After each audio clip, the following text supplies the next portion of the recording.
today we are going to be talking about recovery.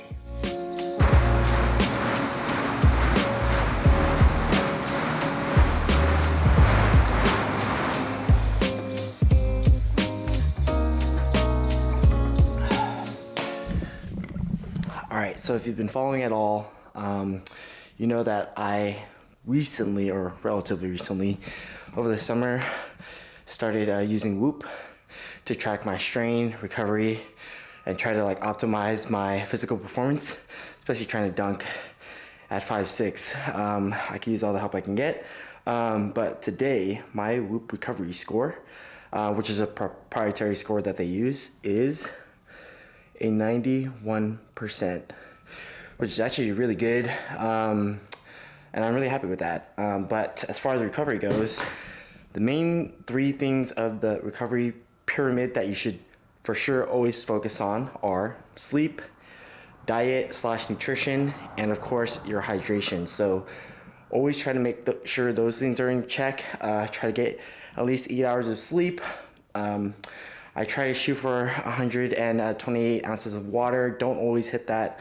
And then as far as nutrition, make sure I'm getting enough carbs and protein. For me, mainly protein, and then carbs as a source of energy, especially doing a lot of jumping, plyometrics, and weightlifting exercises, playing a lot of volleyball. So those are things that you for sure should try to focus on if recovery is something that you wanted to improve on.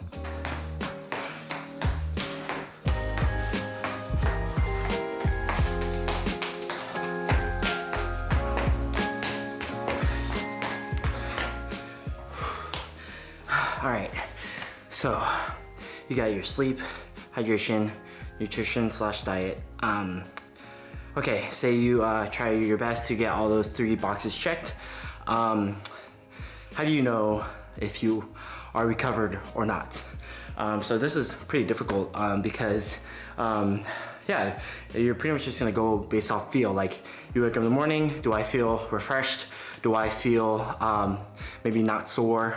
A lot of subjective things that you use to determine whether or not you're feeling recovery, which is why Whoop was nice, because I can actually have an objective thing to look at, using mainly HRV, so heart rate variability, as a proxy of how recovered you actually are. So over the course of days, weeks, months, it has a baseline HRV that it uses to determine okay, at your base, this is what your HRV is. Mine is, I think, typically around 50 to 60. So let's say you wake up and your HRV recorded during sleep that night was 72. Well, that is significantly higher than my base of 50 to 60.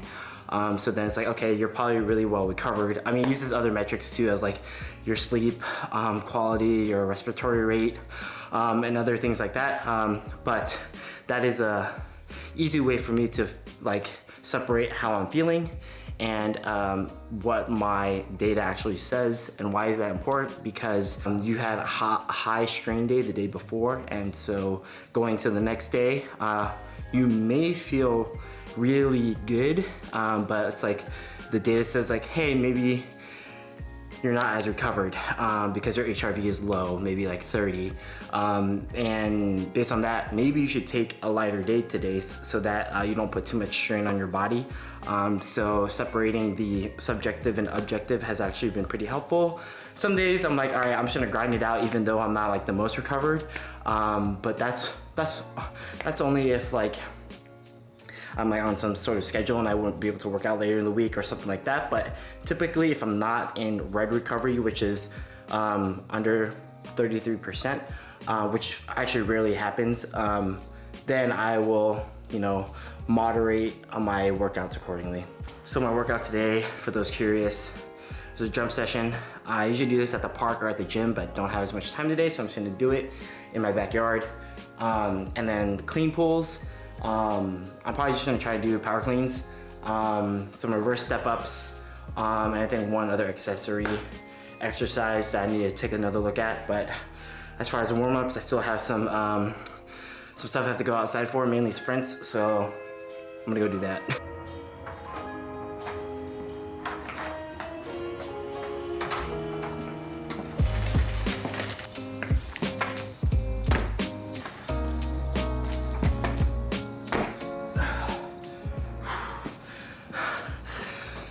Also, at the end of the video, I'm going to show you some other data about some other things that I do throughout the day, such as maybe some supplements that I'm taking or some different behaviors that I'm tracking in order to see how it affects my recovery score.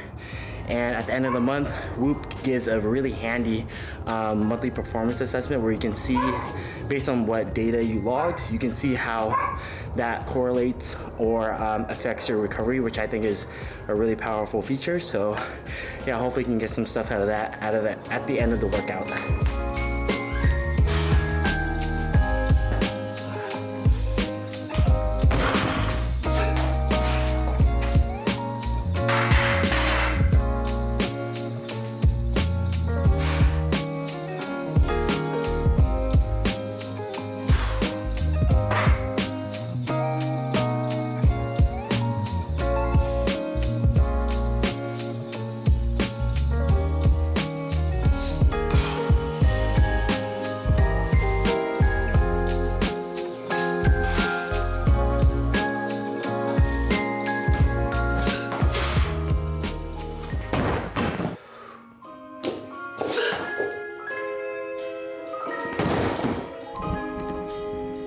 All right, so eventually I do want to build a platform here so that I can feel a little bit more comfortable when I'm weightlifting. Not really a timeline on this, but it would be nice. That's why you see this blue tape here. I was like marking out where on the floor would make sense, but we'll probably need to get rid of the weight storage in the back to push the rack back. But yeah, work in progress.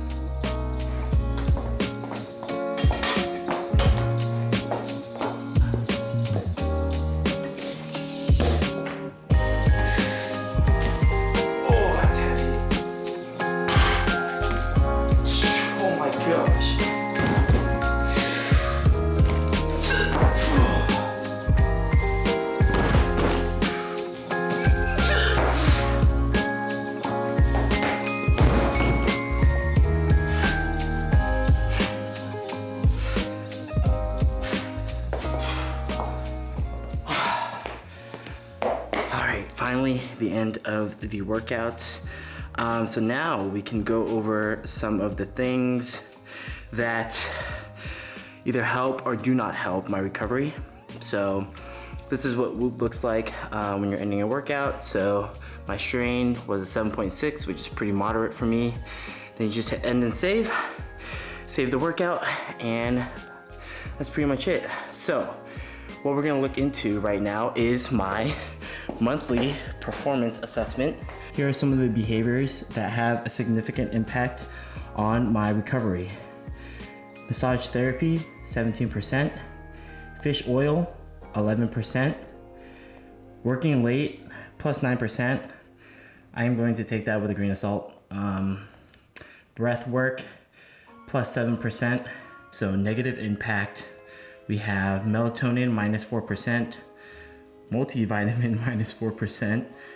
Creatine, minus 6%. Late meal, this is a big one, minus 8%.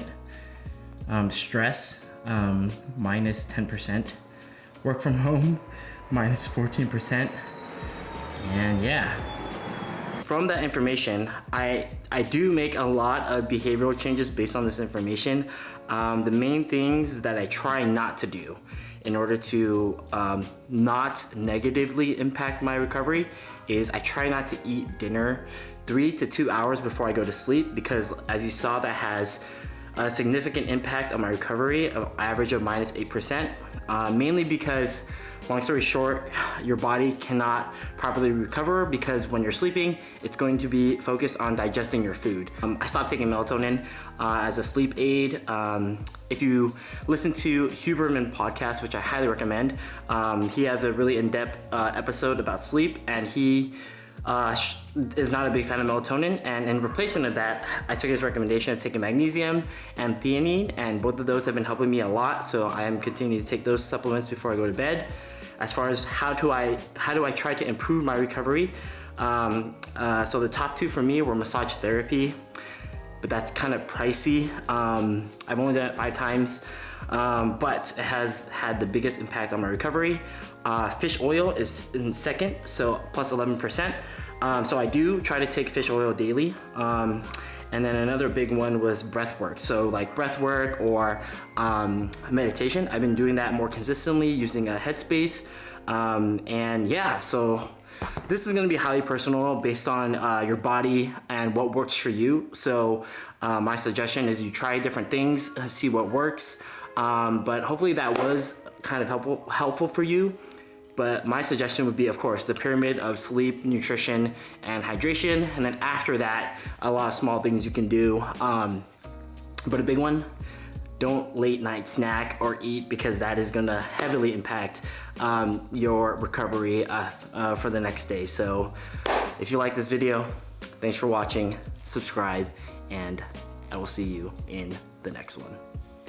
Oh my God.